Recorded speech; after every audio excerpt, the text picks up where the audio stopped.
Afternoon, everybody. We are running behind, so I'll try and speed up a little bit. I think I've probably got too much for 45 minutes anyway. I don't mind being interrupted as I go along, quite informal, so if you don't agree or want to heckle or throw things, that's fine. I'll stop and discuss anything you wish. But despite the lack of time, it's not going to stop me saying, get up there, do the dysplastic nevus, okay? Please report them, otherwise we're going to have very little to discuss tomorrow, and I might have to do a song or something, which would be a bit embarrassing. So actually that might stop you doing it. So please get up there. It is very important. The whole point about this is in such a collected audience to get 100 people scoring dysplastic nevus, apart from Mark, who doesn't agree with it, will tell us pretty good whether we're any good at recognising it. We may have views on how that's going to turn out, but I think it would be interesting to get the data. So please do that. Mimics of lymphoma. It's slightly, okay, I've been a little bit generous with what I've put in here. It's not just mimics of lymphoma. It's sometimes when lymphoma actually makes us think a little bit of some inflammatory dermatoses as well. I think most people are familiar with the classification. Once you see the different kinds of lymphoma, and my usual or one of my favourite sort of tenets, that lymphoma is not a disease but a group of very different diseases, very different prognoses. You can also see with such varied histology there's going to be a variety of groups of conditions that are going to sometimes mimic it. And therefore it's not as though you can put them all together in one category. And including even the provisional classification. I'm going to say quite a bit about this. I have a bugbear about it, and pseudolymphoma, which I'm going to say a little bit about during the day. So if we go back to our basic classification, MF is by far the most common. It's the most common you're going to see. It's the most common you're going to be considering. And what we want to see, let's just refresh our memory of what we want to see in a really good going mycosis fungoides. It's epidermotropism with this Indian filing or Native American filing, however you want to call it these days, with these lymphocytes colonizing the basal layer. This is a lichenoid pattern. It's not a lichenoid dermatosis. Why? Because there's no damage to that basal epidermis. You can draw a nice little line around that basement membrane. These halos, sometimes called vacuolar degeneration, that's a misnomer. This is not vacuolar degeneration. It's a perinuclear halo of the lymphocytes. In an autoimmune dermatosis, it's vacuolation of the keratinocyte because it's damaged. So this is nice and straightforward. That's what we want to see. And in those cases, usually, that means, in fact, I'd say usually, in the vast majority of cases, you are looking at mycosis fungoides. Parenthetically, the diagnosis here is cutaneous T-cell lymphoma because the diagnosis of mycosis fungoides is made by the clinician who says they've got patches and plaques. Okay, it could be HTLV1. We also want to see the portray microabscess. This makes our job very easy. These are very atypical cells. Sometimes they're not. I teach that it's a dry abscess. This does not look wet, spongiotic. This is not an exudate in here. These are tightly grouped together, having a party, and they've just dug in there, and it's very, very clean and tight.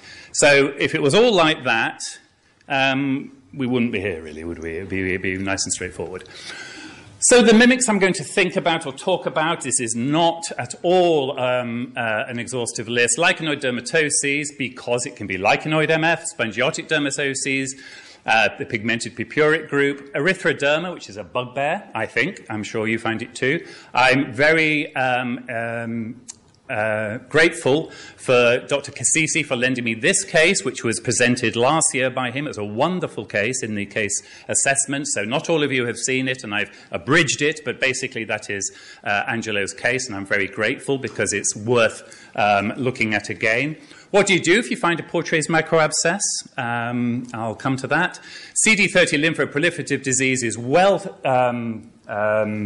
treated in the literature, but I think it can be surprising how atypical they are, and it's worth just revisiting that. And pseudolymphoma, which I have a bugbear about, and I'll come to that.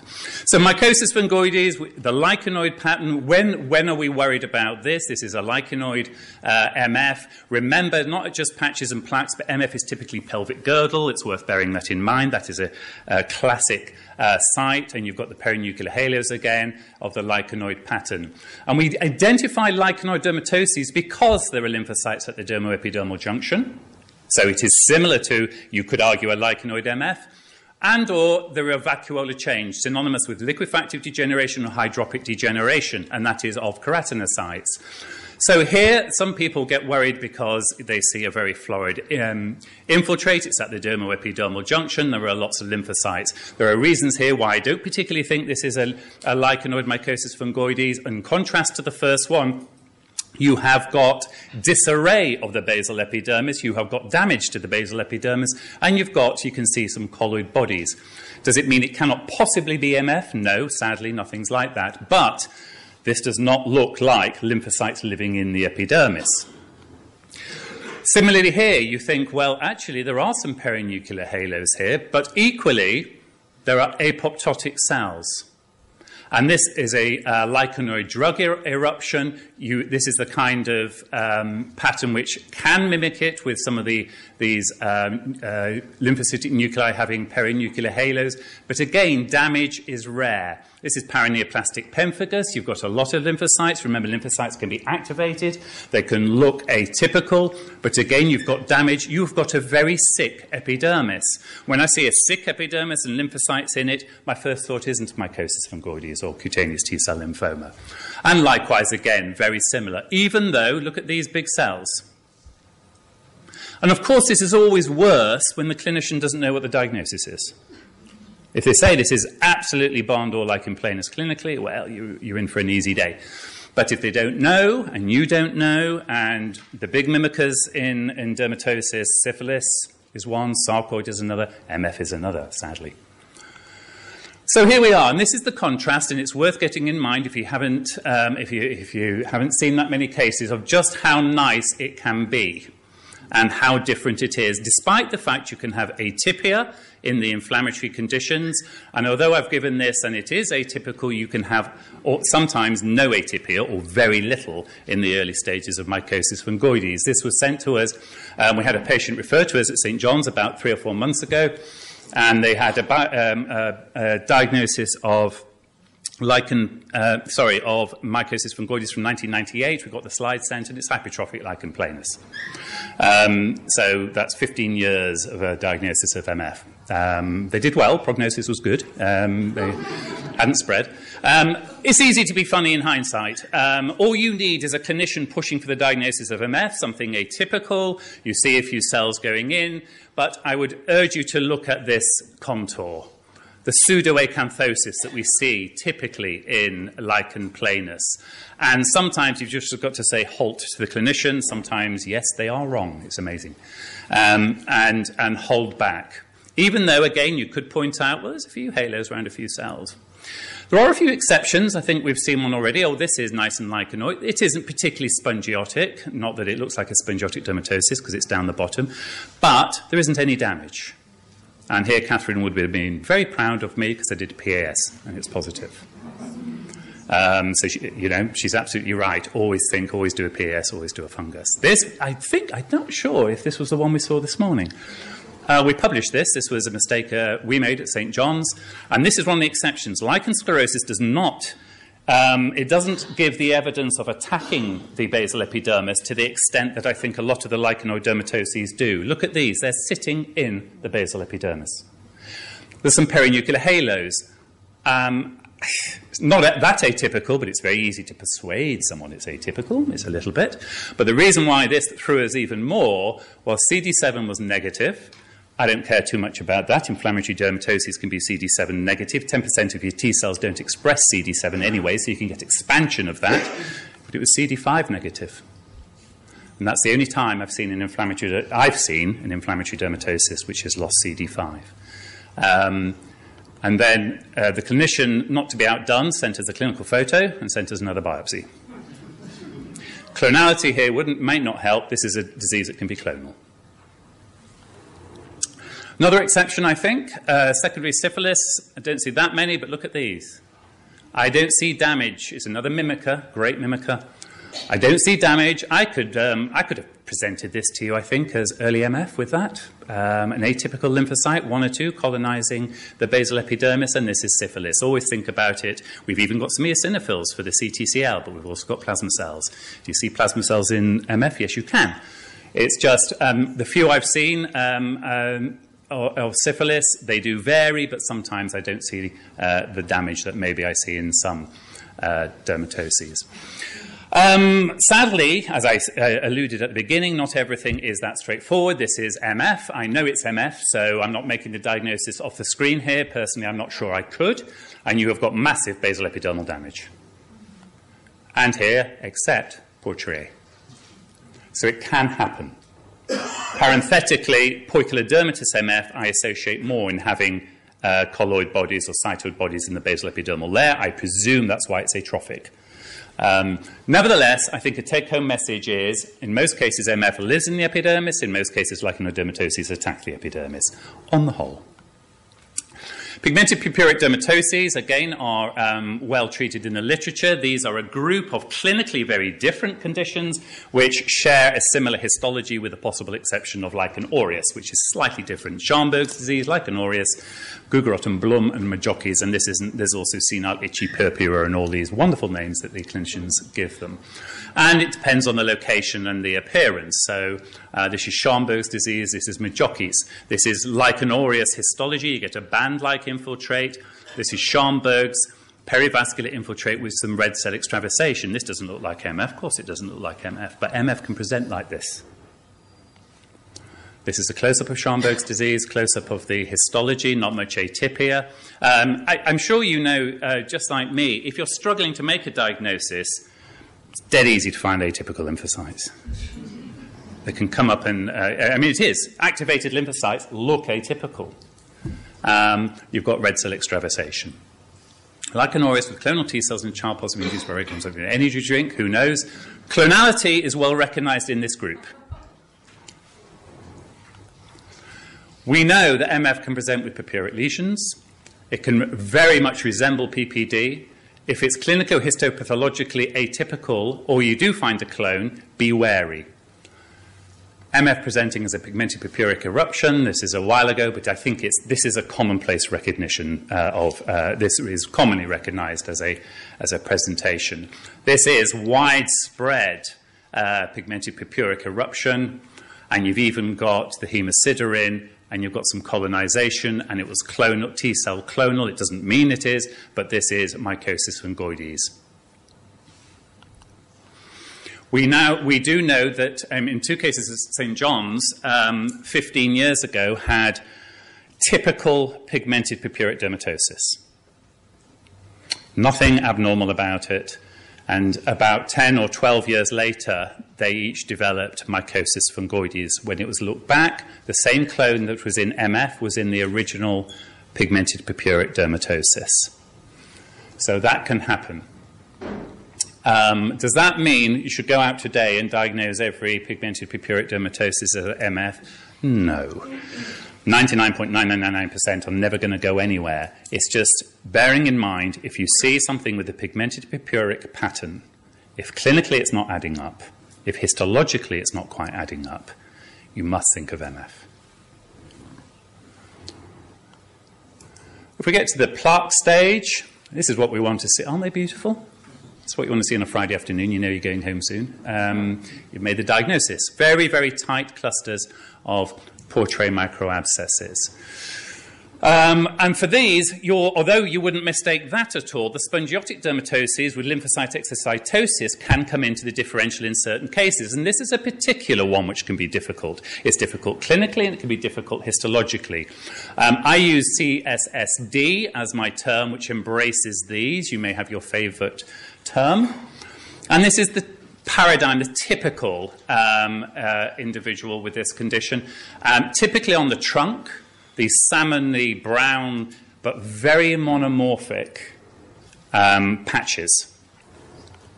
And histologically, this is typically a subtle spongiotic dermatosis. The point is, spongiosis can be very mild sometimes. Here we've got spongiosis, we can see it. But let's put it the other way. Given the clinician is often worried about MF, suppose they say query MF and it comes down. Well, there's a bit of spongiosis, but there's a bit of gathering. Often it's missed as a diagnosis generally because it's so bland. Look, this is all you see sometimes. A little bit of, a little bit of spongiosis. But sometimes it's more determined. Someone's now saying query superficial scaly dermatosis, query mycosis fungoides, you're going to be scratching your head. There's some gaps here, but I don't think that, to me, looks very spongiotic. They look to me like the coalescing of the perinuclear halos rather than necessarily spongiosis. And even if there's spongiosis here, I'm not particularly impressed. Look at the number of lymphocytes, hundreds, zillions. If this is eczema, you expect a vesicle. You expect water, fluid. Not water, fluid. There you go. And a little bit of angulation. This is spongiotic mycosis fungoides. I happen to know it's spongiotic mycosis fungoides. I'm not shooting from the hip. Whoops. Sorry. I'm walking around too much. Can you hear me without it anyway? Yes? Yes, much better. Much better? Okay. Wondered why you were nodding off. Anyway. Spongiosis, and look at the atypia. But these can be difficult. These are challenging. A lot of people will do immunocytochemistry. If you do immunocytochemistry on the vast majority of dermatoses, you will find they're CD4 positive, CD8 negative, and most of them will express 2, 3, 5, and 7. Some might lose 7, who cares? Doesn't mean it's lymphoma. Ki67 will be low. Why? Because even if it's MF like this, if you're struggling to make the diagnosis on morphology, it implies the lymphocytes are not that atypical. If they're not that atypical, they'll express the markers. So on the whole, that is not useful. For example, this is CD3. This is CD4. This is CD8. Can you work the diagnosis from this? If you look in the literature, there's loads written about ratios of CD3 to CD8, CD4 to CD8. I'd be interested, there's quite a few lymphomaniacs in the audience at the moment. I'd be interested to know what they think. I have never, ever made the diagnosis of mycosis fungoides based on immuno. I will never do that. I will never do it on ratios. For a start, my ratio will be different to your ratio. Secondly, you might have CD8 positive MF. Other cases I've had absolutely classical, not classical, but a very straightforward morphology of MF, and I've got both CD4 and CD8 cells in the epidermis. What does that mean? Are they 4 positive or 8 positive? The atypia might not be very much. We've had MF go from CD4 to CD8. I think that's probably not true. I think we got it wrong in the first place. If you've got two sets of lymphocytes in the epidermis, 4 and 8, and there's not much atypia, it can be hard knowing which is the neoplastic infiltrate. CD8 might just be reacting. Who knows? So I don't base it on that. This is actually a digitate dermatosis. And the ratio of CD4 to CD8 is massive. Who cares? I'm never, ever going to base it on that. Here's another juicy case. This is CD4. Go back. Look at the number of lymphoid cells in the epidermis. These are Langerhans cells. Remember, CD4 pick up Langerhans cells. CD8, it's not picking them up.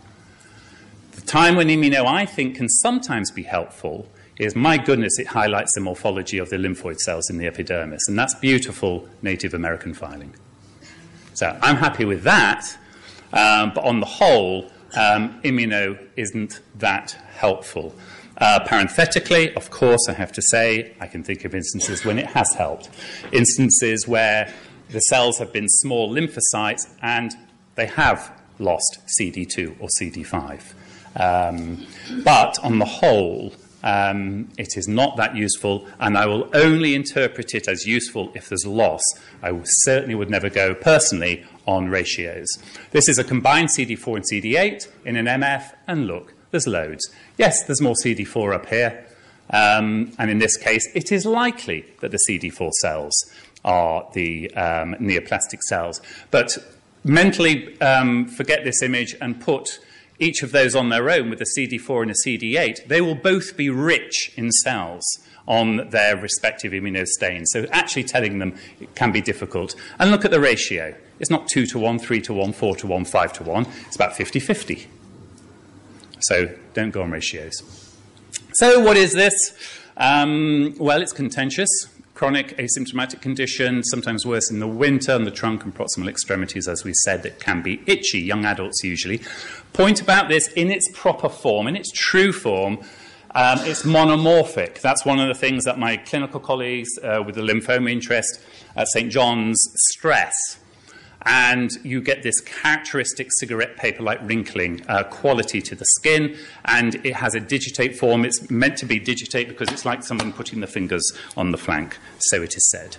So there's the sort of cigarette paper style, there's a digitate idea, and we've already said about the histology. This is a clonal dermatosis. You will find a clone, matters not.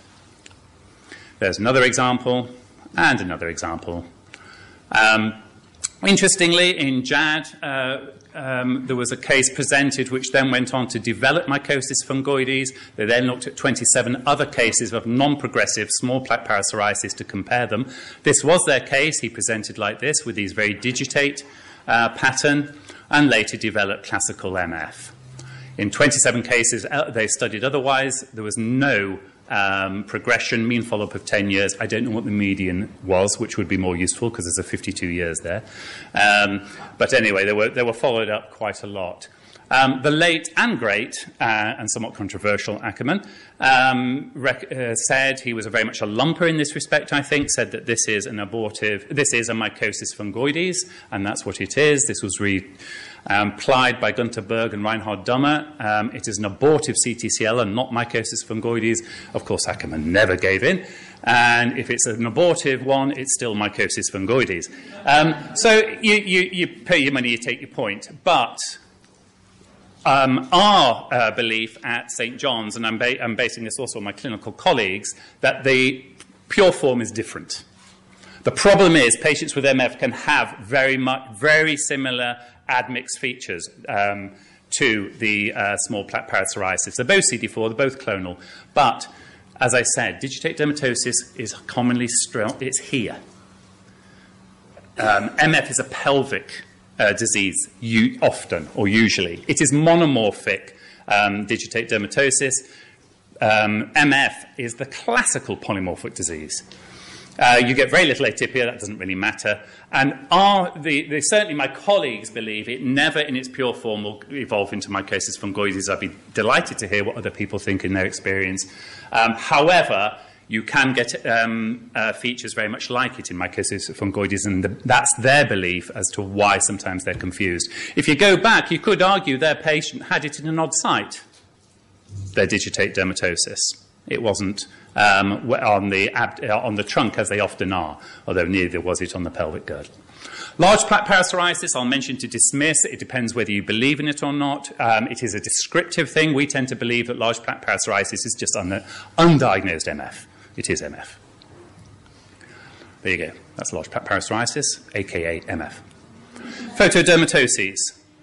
These can cause problems a little bit clinically as well as histologically, particularly chronic actinic reticuloids. Photodermatosis is now the umbrella term. You've got a very chronic spongiotic process, dense infiltrate. You can get atypia. Look at these grouping here. It is spongiotic. I don't care about spongiosis. If you look hard enough in MF, you will find spongiosis in many cases. The point is the spongiosis proportional to the number of lymphocytes, and does it co-localize with the lymphocytes? That's, to me, helpful in deciding them apart. You can get little aggregates like this. So important, as again, we know in dermatopathology, to get the clinical. And this gentleman, lovely gentleman, actually had these really thickened papules and nodules. And this is classic on the nape of the neck. Absolutely typical. Also on the dorsum of the hand. This is actually his biopsy, and people get worried because it's very dense, but to me it's got a reactive feel. It's got lots of lymphocytes, but you get some edema and fibrosis and telangiectasia. It smells reactive. You have got some hyperplasia of the epidermis, of course, and like I said, if you want to present a case of lymphoma, turn the light down on your microscope, go high power, take a photograph, and Bob's your uncle, you've got lymphoma. It's very commonly going to look like that. This is what I mean about it has a reactive feel otherwise. I said that this is a typical clinical presentation of this, and this is one where immuno may be helpful in the sense that the photodermatoses tend to be CD8. They have a CD8 predominance. Could it be CD8 MF? Yes. sadly. Secondly, there are reports of photosensitive MF. It's never easy. However, in a more straightforward case, CD8 helps and is persuasive for a diagnosis of a photodermatosis. Just to note, this isn't exhaustive. These are often CD8 heavy. Sorry, I should say psoriasis is not a CD8 dermatosis. It's not a CD8 rich. But if you do CD8 and CD4 on the psoriatic plaque, actually you find quite a lot of CD8 cells in the epidermis. This is one. This is an erythrodermic psoriasis, and it's surprising sometimes how many you see in the epidermis. We will go on to erythroderma now, the red man in this case. And we know the big four causes. Of course, there are hundreds, but this is the main ones. These are the ones which usually they're sending down. Is this eczema? Is it drugs? Is it psoriasis? I want to rule out CTCL. This is psoriasis, erythrodermic psoriasis. You've got the parakeratosis and you've got neutrophil mounts here, neutrophils going through here. It's not particularly psoriasiform, but there's a neutrophil mounds, a bit of papillary dermal edema. This is a drug-induced. Again, there's some common features here, which I'm going to come back to. Erythroderma, once you've seen quite a few, you can put it under and say, is this patient erythrodermic? Whatever it is, are they erythrodermic? Why? Because I always teach they always got a little bit of hyperkeratosis. They're always acanthotic. And usually there's a little bit of spongiosis. So mentally dissect that off, what you're looking at, if you're going to try and make the diagnosis. Why do I think of drug? Because I have apoptotic keratinocytes. Eosinophils can help too. You don't always see them, and if you see them, it doesn't mean it's drug either. There's your apoptotic keratinocytes. Often you'll find, I don't just want to find one, although one does make me think of it, I want to find several. There's lots here. Remember, apoptotic keratinocytes, oh, it's drug. Oh my goodness, look at that. But we know drug can give a lymphomatoid pattern. So the concurrence of the two makes me think far more drug. Have I seen apoptotic keratinocytes in CTCL? I have, but it's actually, to see a lot of them is really rare in this setting, high up, in my experience. It's not something you see very common. This is MF, erythrodermic MF. Look at the dislocation between the number of lymphocytes there, and here you've got spongiosis. You've also got a bit of tagging. It's the same case, it's just taken through a jaundiced lens for some reason there. And again, a little portrait microabscess.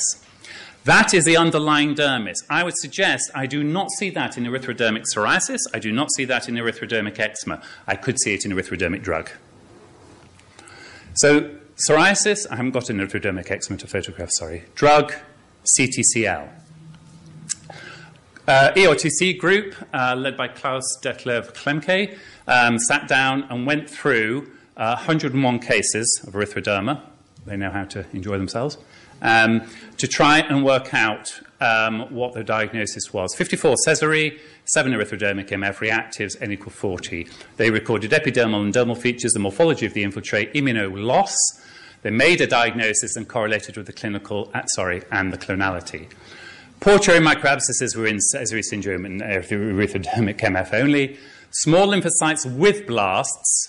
This is in the dermis, 35% Sézary, 0% MF, and only 15% reactive erythroderma. T-cell antigen loss, interestingly, 59% Sézary, 14% MF, 10% reactive. These were similar for the groups, and this is their diagnosis of reactive. They actually diagnosed in 6% of the Sézaries, 29% in the erythrodermics, and 80% of the RE cases. I mean, I think it's a worthy cause to try, because I think this is a very, very hard group of patients sometimes. I presented your typical drug, your typical psoriasis, and your typical CTCL, but it's rarely like that, and they were trying to address it. My problem is, we don't have a problem if there's more portrait microabscesses. That's not the issue. Their conclusion was a number of distant histopathological immunocytochemical criteria are required to differentiate between the different types of erythroderma investigated. The problem is, this is what we often are faced with. Query CTCL, query drug. And I've said there will often be hyperkeratosis. This patient is erythrodermic. There's often acanthosis. You can always find a bit of spongiosis. So then I'm looking for the positive criteria. Do I see apoptotic keratinocytes? I don't here. Do I see neutrophils in the horn? I don't here. Do I see cytologic atypia or portray microabscesses? I don't here. I don't know what this is, and I can't tell. And I'm still waiting, and I have a few ideas about a study, but I would love to do a study that picks these out and follows them up for 5 or 10 years. And until we do that, I think I'm always going to be standing here saying, this is how you do drug, this is how you do eczema, this is how you do psoriasis, but ultimately, if you send me a slide like that, I'm not going to know. This is Sézary. Sézary can be very variable, but parenthetically, I would say it's often perivascular. It's come through the blood. I know erythroderma has generally. And in my opinion, I'd be interested to know what my colleagues think, they're often much nastier cells. I often think it's more atypical, but maybe not. Again, drug can do this. There are case reports of drugs in inducing a Sézary type picture and drugs inducing a mycosis fungoides-like picture. This is lifted from that paper, a sort of portrait microabscess. So remember, drugs can actually mimic MF and Sézary. And where are we? Oh, yes. Clonality. This is to remind me about clonality. There are lots of papers on this. Remember, lupus erythematosus is not uncommonly clonal. The lichenoid reactions generally are not uncommonly clonal. Lichen sclerosis can be clonal. Pityriasis lichenoides quite frequently is clonal. It must be 40, 50, 60%, I would say. Drug reactions can be clonal. I'll come back to spongiotic in a moment. If you find the same clone, I often advise take one biopsy, take another biopsy, examine for clonality and compare the clone. If they're the same, you're more nearly there. However, it is certainly recognised you can get drug reactions with the same clone in different biopsies. However, it is far more persuasive, and it is, to me, far more worrying. Now, parenthetically, we haven't published this yet, but as I've gone along with the old database at St. John's, it's not uncommon that we find these are clonal. Apart from chronic superficial scaly dermatosis, the digitate dermatosis, spongiotic dermatoses, in my experience, are rarely clonal. And so if I find a clone in the differential, is it a weird spongiotic or is it MF? That to me is more worrying. I haven't published that. I haven't got the data for it. It's an anecdotal impression. We know that a lot of the biologics can induce. This is quite a lot of literature on this. Etanercept and so forth can induce a pseudo-lymphomatous. So I've had several. What do? You apply common sense. If you know they're on etanercept, I've not seen many, I have to say, but if I know they're on etanercept and this eruption started post the biologic, I am not going to go and shoot from the hip and diagnose CTCL, even in the light of some marked atypia, and they can be markedly atypical. There are lymphoproliferations, however, that actually proper are induced by these biologics. Okay, this is a case we had a few months ago, surgical biopsy, clinical history, skin. I know it's good, it's probably a plastic surgeon. Actually, that's not true, that's good for a plastic surgeon, actually. I got the best clinical history ever about 7 or 8 months ago now. It was from a dermatologist. Widespread erythematous macules, or it might not have been macules, rash, or what have you, previously. Normal skin today. And I had a biopsy.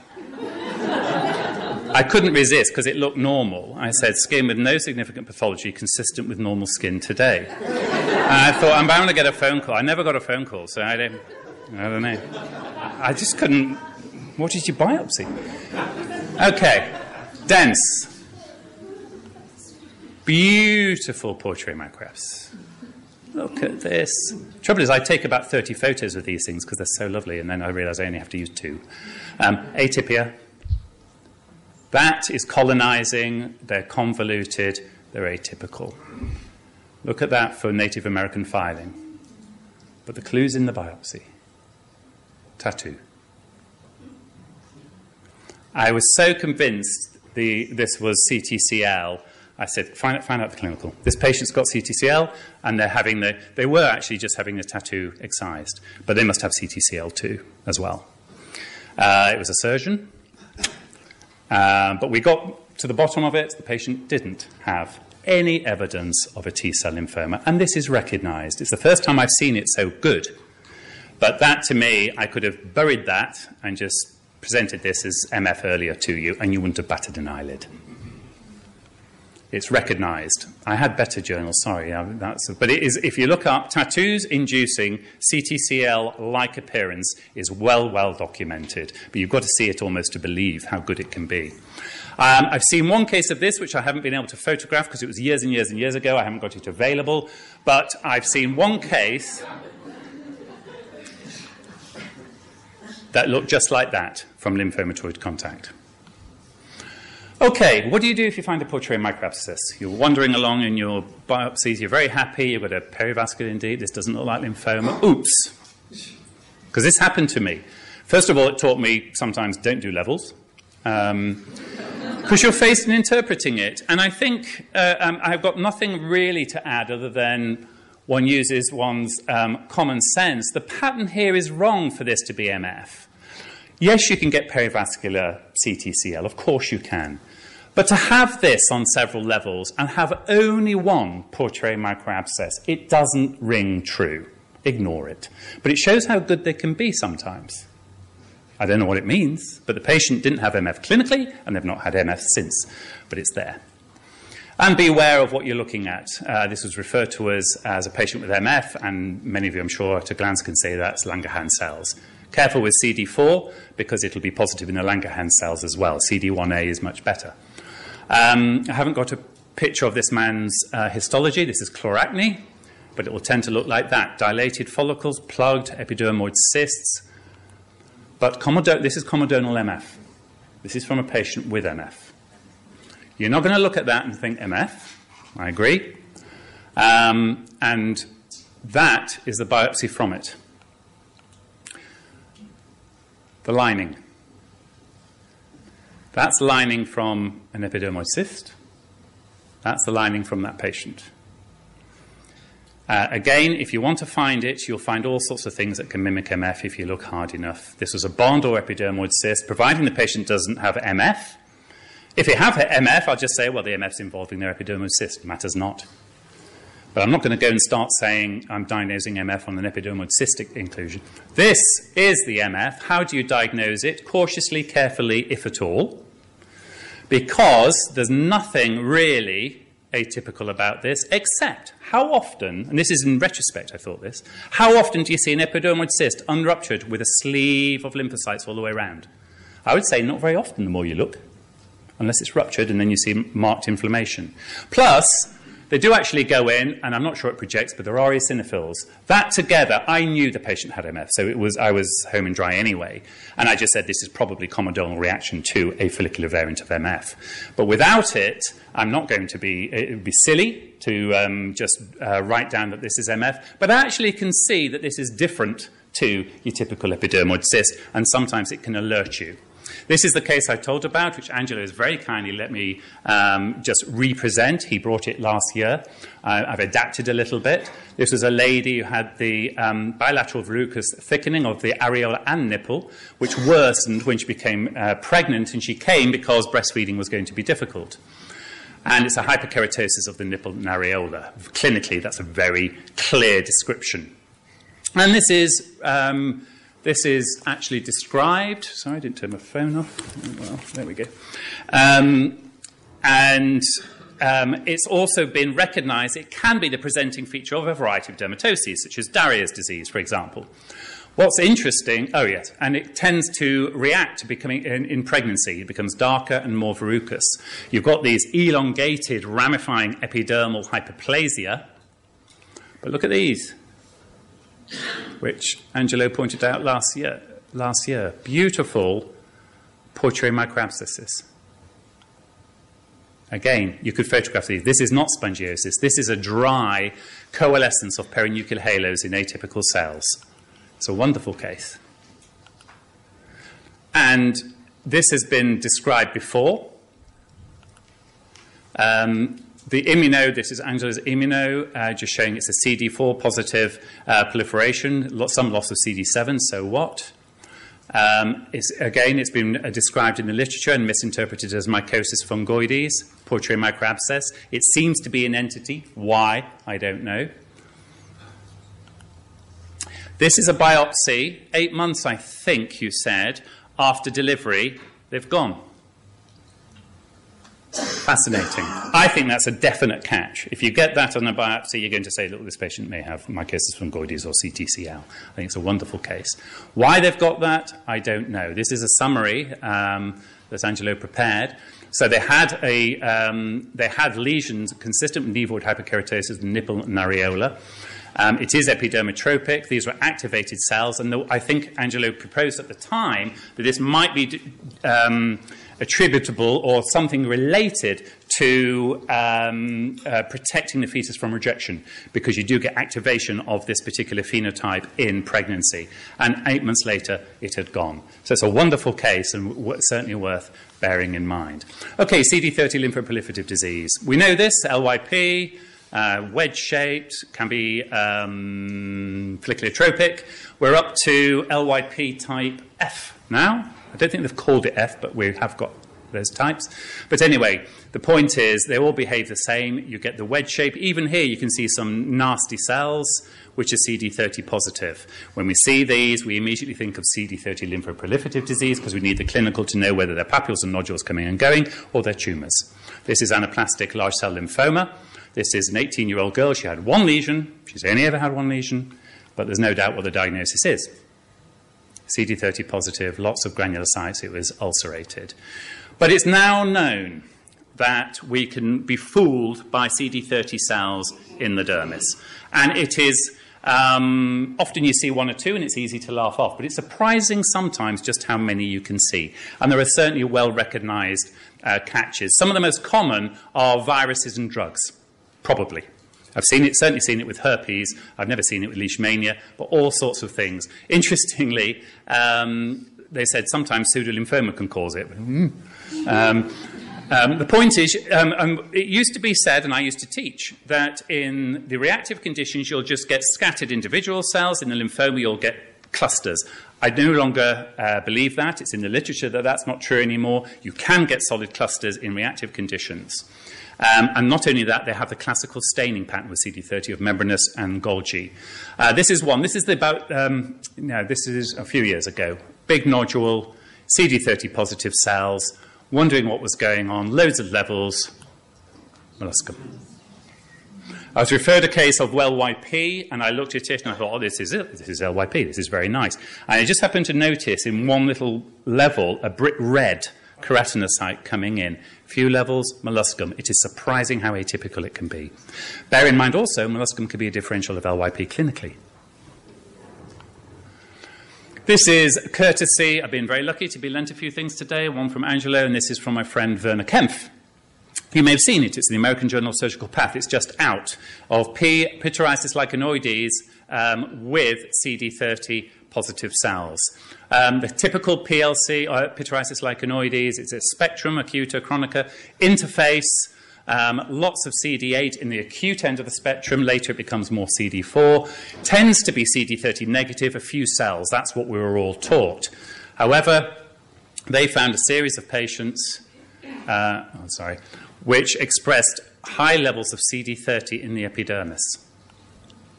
They were typical pityriasis lichenoides otherwise. They behaved like them, but they had lots of CD30 at the epidermis. This is the paper, and it's a lovely histology. The differential diagnosis here has to be LYP type D, which is a cytotoxic, very epidermotropic pantotrophic reticulosis-like pattern of CD8 cells with CD30 expression. And you could also argue a differential is aggressive epidermotropic CD8 positive T-cell lymphoma or Bertie's lymphoma. But the other... let me just go on. Here we go. CD30 positive pityriasis lichenoides. So they had 13 patients, CD30 positive, lots of them were clonal, and it simulates LYP and the aggressive lymphoma. But all of them, they didn't wax and wane, they behaved like PLC. This has made things more confusing in a way, because I think pityriasis lichenoides versus LYP, I think, can be phenomenally difficult, actually. But it's something to bear in mind now that if you see lots of CD30 positive cells in the epidermis, it does not exclude pityriasis lichenoides. Here's a case. 76-year-old female, erythematous eruption, started face, spread to trunk and limbs, otherwise no past medical history. There's some beasties. Now, you won't want to meet those on a dark alley. They are anaplastic to my way of thinking. I mean, that is a very worrying cytologic infiltrate. And they're all over. These are different fields. CD30. Key 67. Patient had AJEP. They're taking a drug and had acute generalized exanthamatous, it's too late in the day, pustulosis, clinically as well. I still got worried. Several points.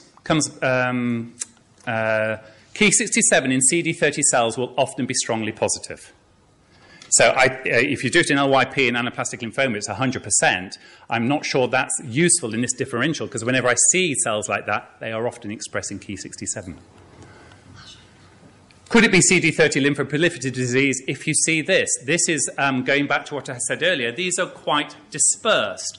Yes, it could. What you have to remember is that this is the paradigm of disease that waxes and wanes. So if it's at the beginning of its evolution, you may see scattered cells. If it's at the end of its regression, you may see scattered cells rather than tight clusters. So I cannot exclude, if this was my picture alone, CD30 lymphoproliferative disease.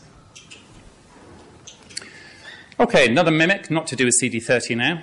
Ulcerated lesion on a, I think, 78-year-old lady. Epidermotropic, dense, not very nice. Wall-to-wall atypical cells, mitoses, nasty.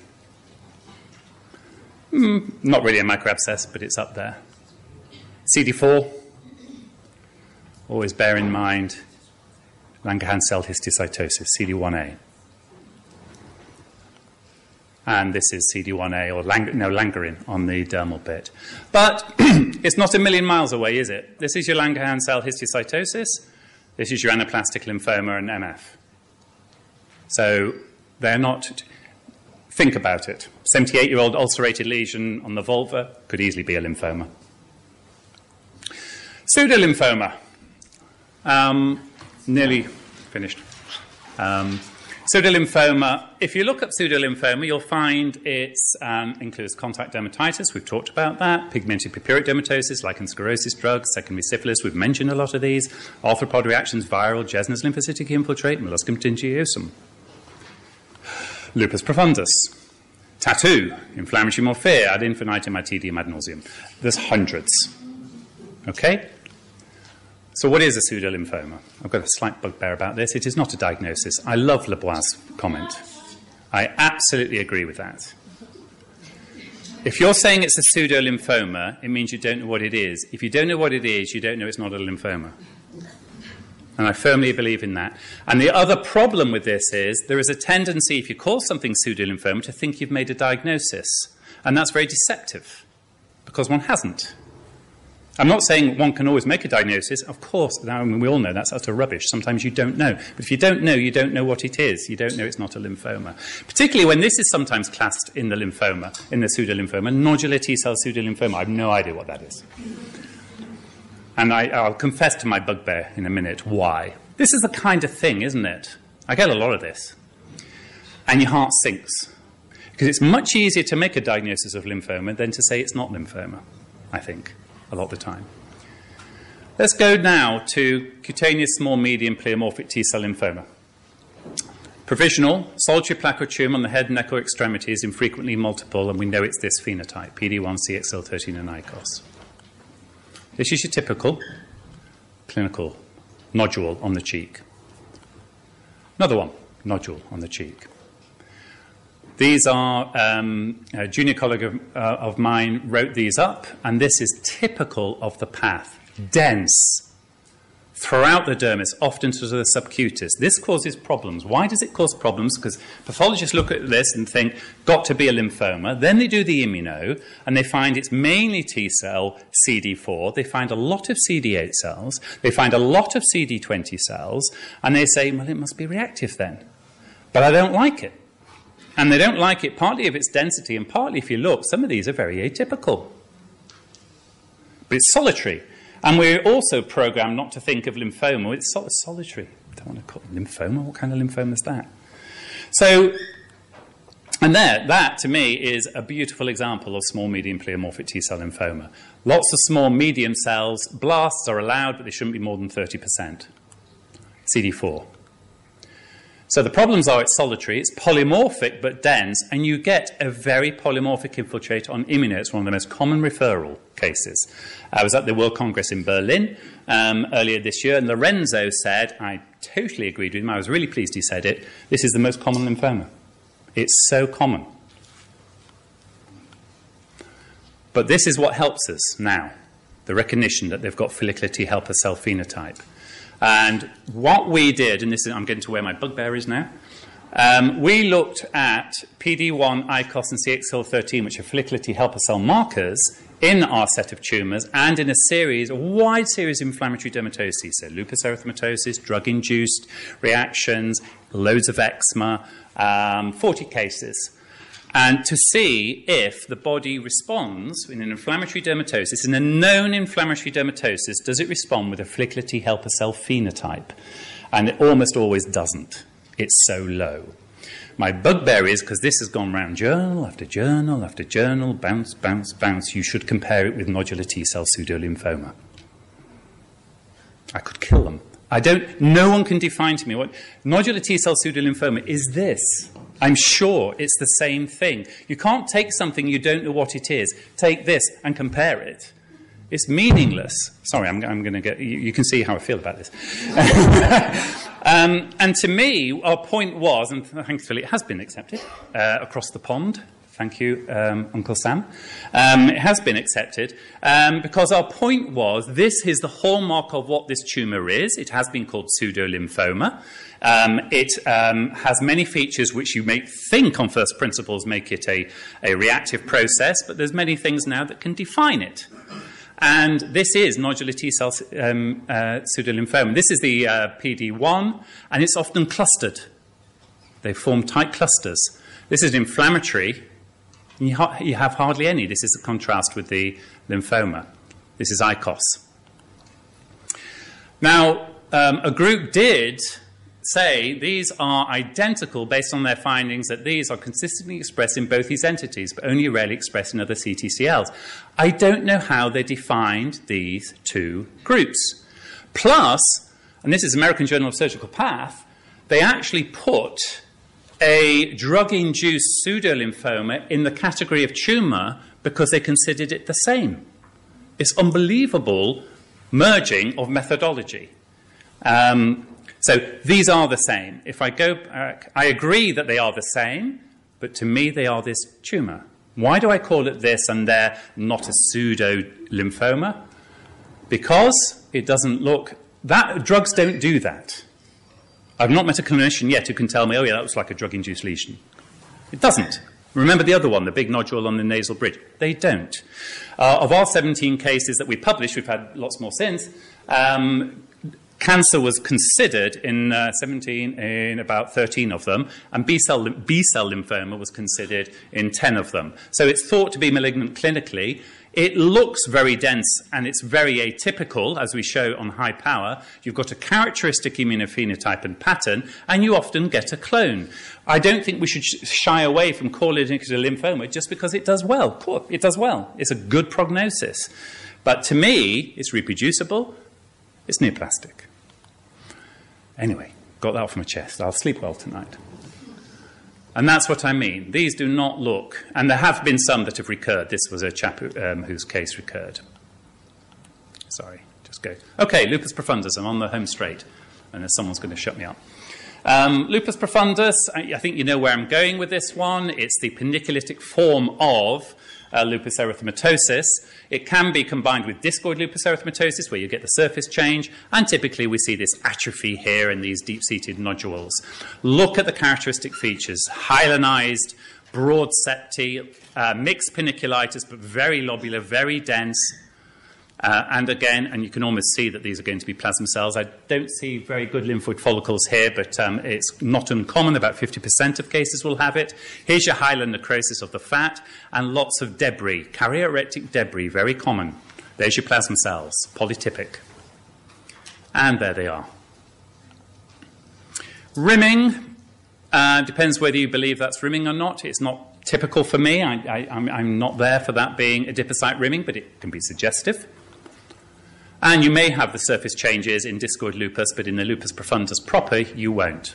Okay, 36-year-old female, ulcerated nodules on the breasts. This is a case about 8 or 9 years ago. This is what we got. Don't have a lower power, I'm afraid. Dense lobular infiltrate. Big cells, although variable, as in polymorphic. Atypia. What's the diagnosis? That's CD8. CD8 positive, CD4 positive cells, CD56, it was T-cell clone.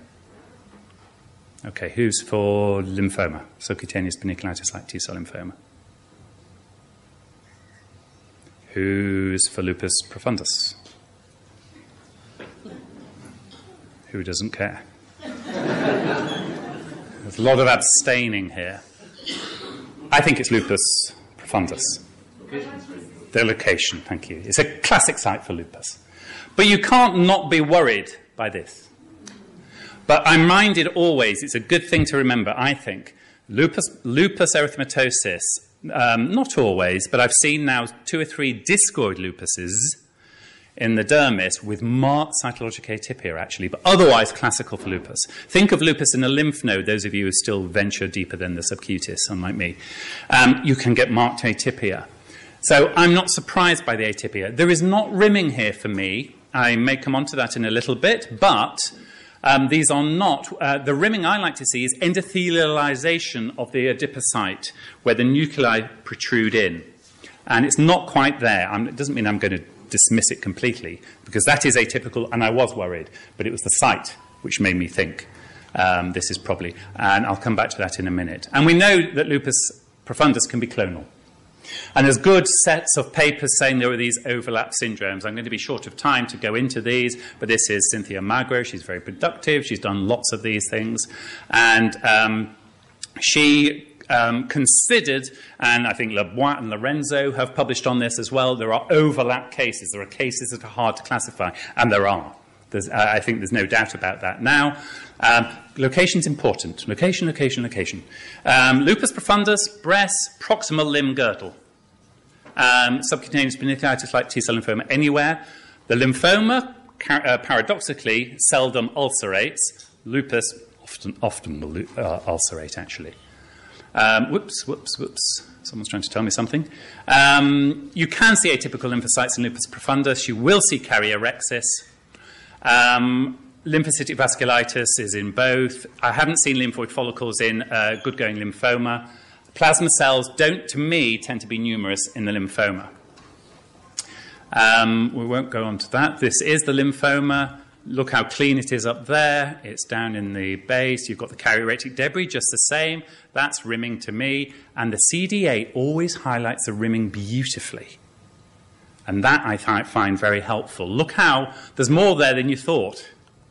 It's like the MF in the CD3 in the epidermis. You see more cells than you thought were there on the H&E. And this is the CD8 on the lupus. And to me, this is far more typical, where it just highlights the whole lot. And Ki67 is almost universally really high, in my experience, of subcutaneous paniculitis-like T-cell lymphoma. So I find that helpful.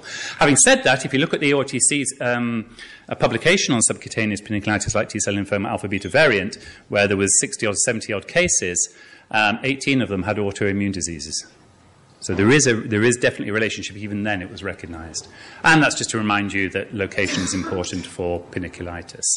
And there are other case reports of tumid lupus and pseudo lymphomatous parent. Do you want me to wind up, or? Yes. Yeah. Okay. Okay. I will leave it there then. And we'll go on to any questions. I was nearly home. Nearly home.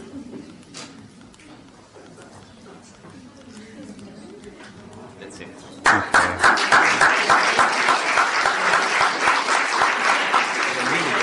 I was nearly there. Oh, sorry. I must put up.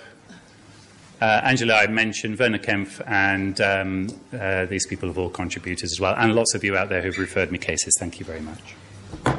I know we are a little bit behind, but I think it would be appropriate to have some discussions over these presentations. So there are questions, contributions. On the microphone, please.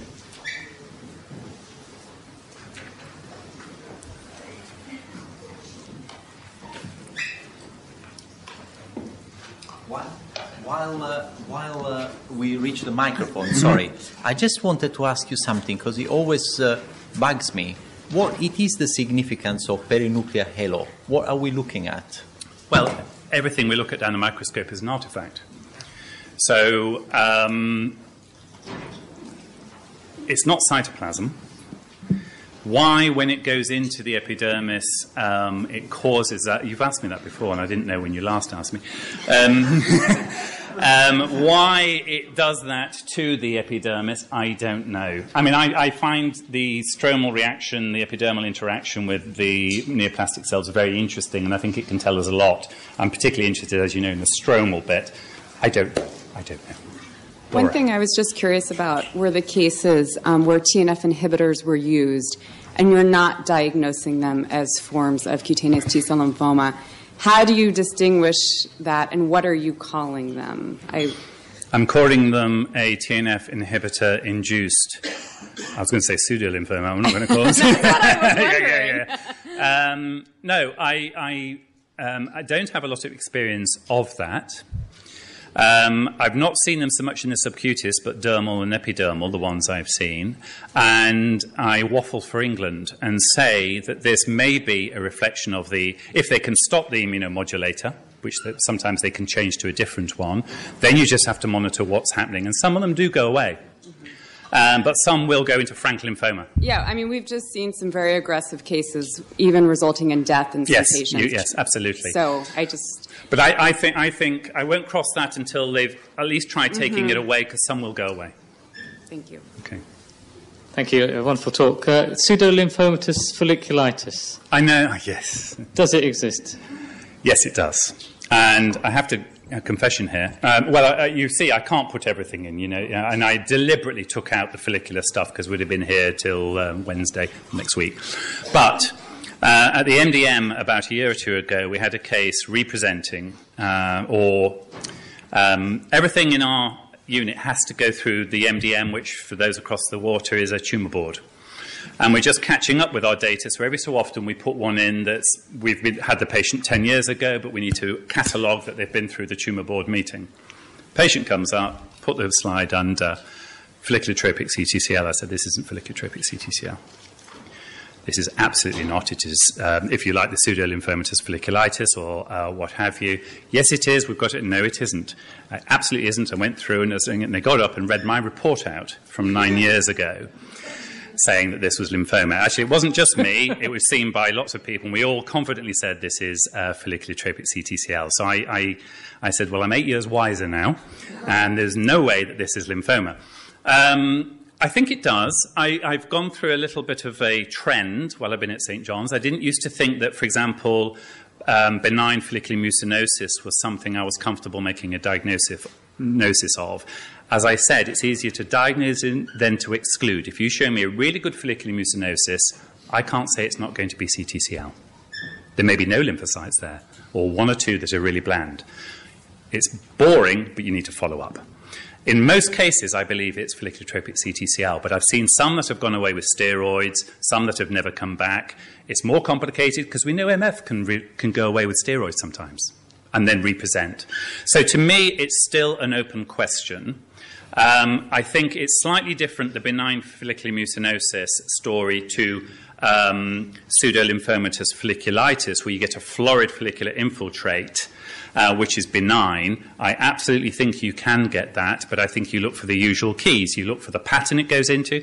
There is a paper by Lorenzo describing hyperplastic hair follicles as a benign thing. I see that so often in CTCL. And undisputable CTCL. I actually find it useful sometimes. I won't see even lymphocytes going in. I see these hyperplastic follicles. And then a bit later on, you see a portary microabscess or what have you. So it does exist. It's very hard. You just sum up everything. Eosinophils, are they there? The usual clonality, immuno, if you can. But effectively, you've got the same problem as early MF of the epidermis. It's just early MF of the follicle. And you've got the same things obtained. Oh, Richard. I really enjoyed that answer. Thank you very much. It's a great presentation. I've got about 10 questions, but I will limit it to one because you need a rest. You mentioned eosinophils a few times, yes. and you actually mentioned it in the context of non-patch stage early lesions, but there has been a recent paper, I'm sure you're well aware of it, where they're saying that if you see more than 3 eosinophils in the section in patch stage, it's probably not MF, it's probably one of the inflammatory dermatoses, and I just wondered if you wanted to comment on that, because you mentioned eosinophils several times, and I just wanted to... I think my impression is that I would go along with that, actually. I've not studied it. But when the paper came out, it's something that you intuitively thought, yeah, that's right, actually. So I think it is true, allergic contact, all the other things you might think of. It depends slightly on the context. It can be an atypical psoriasis, or is it MF? See a few eosinophils, psoriasis is out. It's not entirely, because there's also a paper showing you can get... But to me, it puts me off psoriasis. So it does depend on context, but I'm actually with that. I would go along with that. Are there any other burning questions? Dysplastic nevi. Last question. Last All question. right, okay. Very good. I have a patient also with pityriasis lichenoides diagnosed about 7 years ago, and this patient presented 2 years ago with a small nodule over the dorsum of the hand that was diagnostic of anaplastic CD30 positive large cell lymphoma. We didn't give it the chance actually to see whether it was going to disappear spontaneously. And recently, actually, just 1 week before I came, we signed, he presented with a picture classical of MF, and it was signed as CD8 positive lymphoma. I just want to ask you your experience for the prognosis of this patient. Do you think he's going to have a good prognosis? Okay. It's interesting, really, really interesting question. Whether or not he had pityriasis lichenoides or LYP, or whether or not they are genuinely different, is another story. It'd be very interesting to get the clone of that, if it's clonal of the tumour you've got, and go back and and see if it was the same clone. We've had a number of patients now who've had LYP for years, not pityriasis lichenoides. I've got no experience of pityriasis lichenoides patients developing anaplastic, who've then developed anaplastic lymphoma.